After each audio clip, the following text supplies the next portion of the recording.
This week, we're diving into the mysterious world of interpreting.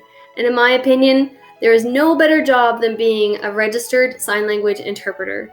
It is linguistically challenging and wonderfully diverse. So let's have a look at the interpreting process and see what interpreters do in their day-to-day work.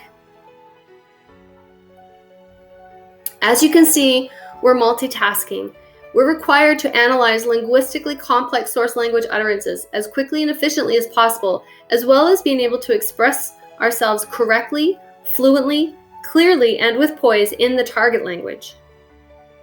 This is not a word-for-word translation. We're going for message equivalency, taking the source language utterance and putting it into the target language, and then taking it from the target language and putting it back into the source language.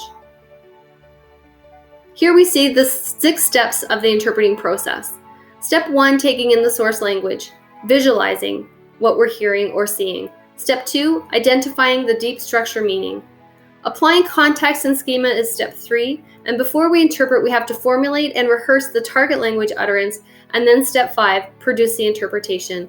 Finally, we're monitoring the whole process for any errors in output and ensuring that we've achieved that message equivalency, and going back and fixing any errors. So let's look at step 1.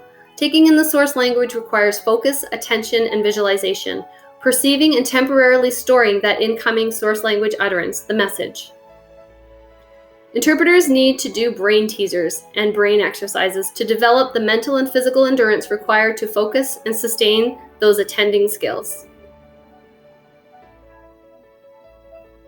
In addition, we have to be able to comprehend, store, connect, retrieve, and process information quickly to establish meaning effectively, much like a computer. Interpreters also must be able to demonstrate social competence in both languages and cultures because we're going to be interacting in a variety of settings, and we want to make sure that we're conducting ourselves appropriately.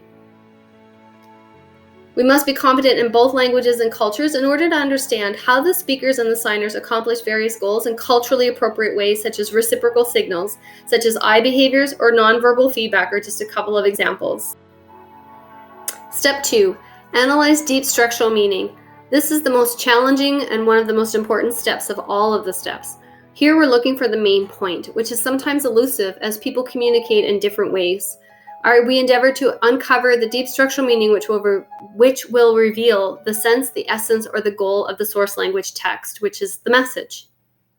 Here's a funny comic I thought you would enjoy. As interpreters, we need to explicitly find what's being stated explicitly as well as implied. Just like as we discussed in class, I thought you would enjoy this comic. Pause the video and have a read. Analyzing deep structure meaning requires high-order thinking skills, including critical listening and thinking, which is essential because people do not communicate and present their ideas, questions, and information in the same way with each other. We have to be able to break down the whole message and put it into its smaller parts.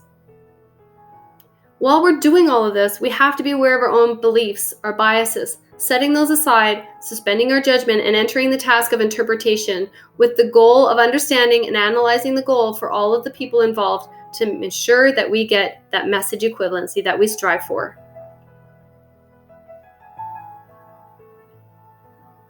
Step 3, applying context and schema. We've talked about schema and context and the importance of context in class. We want to understand what's being signed and spoken, as well as the nonverbal communication cues that are presented. Step 4, before we interpret, we're formulating, rehearsing what we're going to put out into the target language.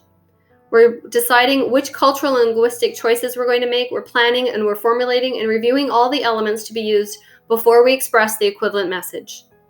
And then finally, step 5. Here we see Nigel producing the interpretation.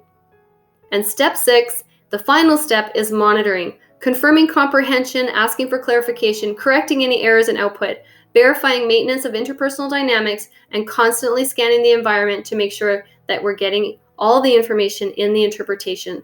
And then here we're just repeating the process of all 6 steps until the job is complete. Finally, interpreters must continue to learn, practice in order to improve.